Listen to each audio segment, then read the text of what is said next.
¿no? Yo había preparado una presentación muy cortita, de la que va a servir simplemente para que veamos las diapositivas mientras hablo, que no iba a comentar lo que me has preguntado, Sandra, y tiene que ver con lo que decimos.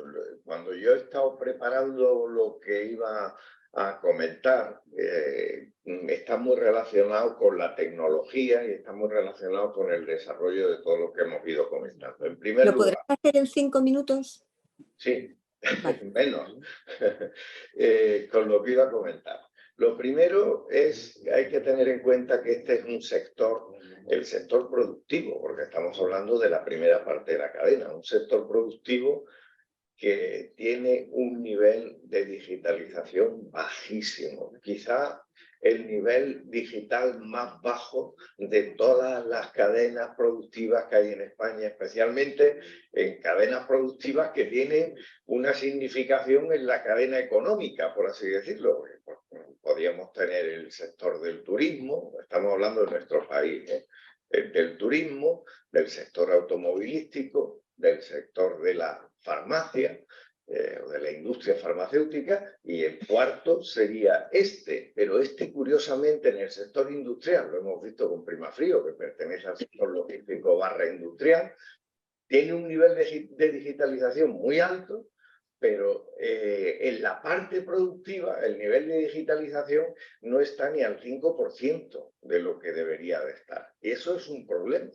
Es un problema, porque antes comentaba la persona representante de COA, Acogí, comentaba, pues, como es lógico que lo diga COA, ¿no? Tenemos que, lo típico que hacemos en España y que se hace en relación con en la política de tenemos que, hay que, y eso más que una declaración de intenciones, que está bien y hay que decirlo, y COA lo tiene que decir, que para eso está, nos lleva a seguir dándonos pues con la pared de lo que significa que mucha gente que cumple 80 años le pasa a su hijo de 60 el campo y al final siguen las cosas exactamente iguales. Y cuando llegamos al umbral de rentabilidad, y aquí es donde quiero entrar, cuando llegamos a la rentabilidad, vemos, creo que lo ha dicho Carmen, que es uno de los sectores que menos rentabilidad tiene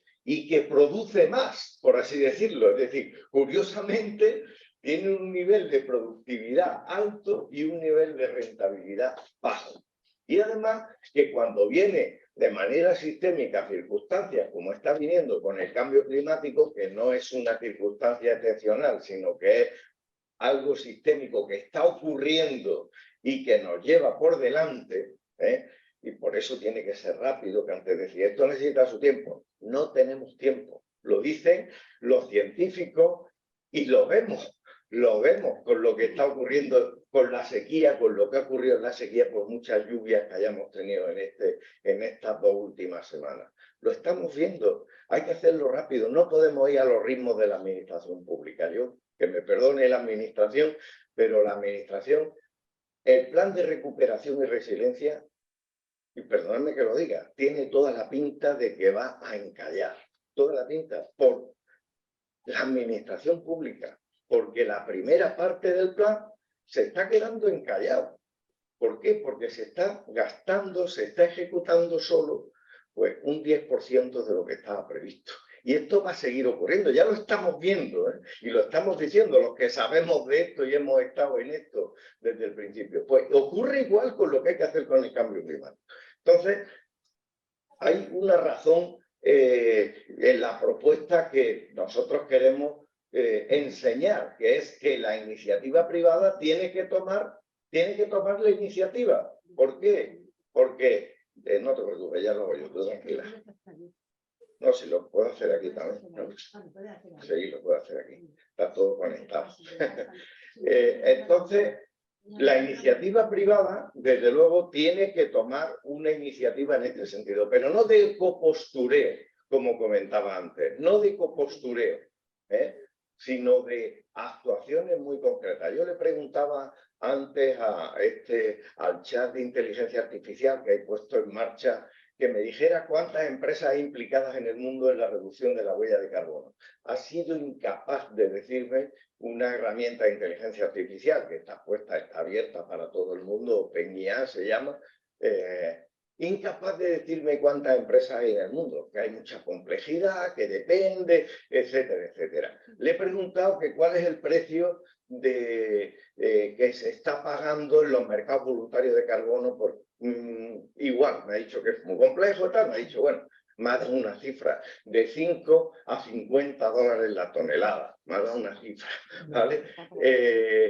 Pero quiero decir, en todo esto, ¿qué significa? Que lo que estamos viendo, Sandra, es que quien se está aprovechando de esto son las grandes corporaciones. Por ejemplo, hemos sabido hace muy poco que Google ha comprado todos los derechos de emisión de la selva amazónica, ¿vale? ¿Por qué? Porque se está llevando el oro, no solo los datos, que también son un oro, sino el oro del cambio climático, de lo que está sufriendo el cambio climático, para luego venderlo. No creáis que es que Google emite mucho, sino que ya sobre sus derechos luego lo venderá. Como tiene cash, compra. Y compra en los sitios que necesitan financiación. ¿Qué quiere decir? Que aquí hay un negocio. Antes decía, han hecho un estudio financiero. Aquí hay un negocio inmenso, inmenso. Es decir, que cuando decimos que el campo se muere y que necesitamos tiempo, lo que tiene que darse cuenta el campo es de que aquí hay un negocio que tiene que aportar. Vosotros lo habéis demostrado y me alegra un montón, y se lo he dicho tanto a María José como a Carmen, que hayáis demostrado científicamente que se puede medir, que es confiable, porque una de las cosas importantes del mercado voluntario de carbono para que se compense a los agricultores es que esto tenga fiabilidad, es decir, que todo el mundo lo acepte, que una huella de carbono en el suelo o un sumidero de carbono en el suelo elimina tanto o se come tanto carbono, y eso tiene un precio, y eso tiene un precio, y ese precio va a quien lo hace, quien hace esas prácticas, que vosotros las habéis estandarizado, que es lo difícil, y con cada estandarización hay una unidad de medida. Eso es importantísimo para que este mercado funcione. Pero luego tiene que haber algo que ya sí, en eso sí tiene que entrar la administración, pero no porque sea la única, sino porque la administración ayuda en un modelo de colaboración público-privado, que es la certificación, la acreditación. Eso es fundamental, y hacerlo desde el punto de vista público. ¿Por qué? Porque si se hace público-privado y se hace transparente, esa certificación se hace transparente, no hay doble contabilidad. Y se puede ver, se puede establecer un mercado y se ve el que compra, el que vende, y hay tensión entre el que compra y el que vende, como cualquier mercado, por cierto, de las materias primas. Y puede haber interés de mercado para eso, y mucho. Entonces, de alguna forma, lo que nosotros creemos, que además hemos hecho una propuesta muy sencillita, primero, que el asesoramiento es fundamental para esto, el asesoramiento asegurado. Esto lo tienen que hacer técnicos expertos en la materia. Esto no lo puede hacer el agricultor. Al agricultor se le tiene que dar.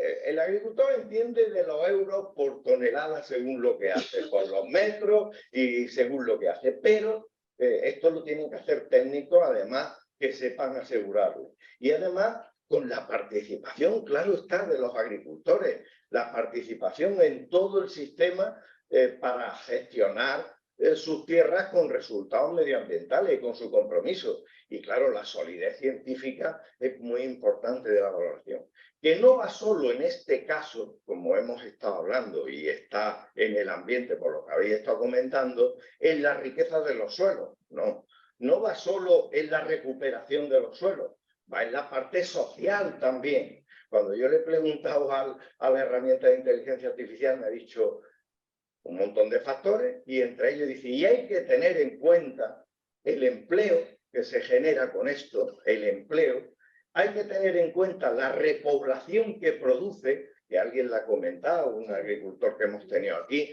el efecto que tiene, efectivamente, tú lo has comentado, el efecto sobre la repoblación, y el efecto sobre el empleo femenino, muy importante también en este sector. Es decir, que son 3 consideraciones que aportan a la regeneración de la tierra y que tienen mucho que ver con el desarrollo del mercado de carbono. Y este es un poco el circuito que nosotros, el flujograma de las cuestiones que tienen que ver con lo que hemos hecho. Con esto ya acabo.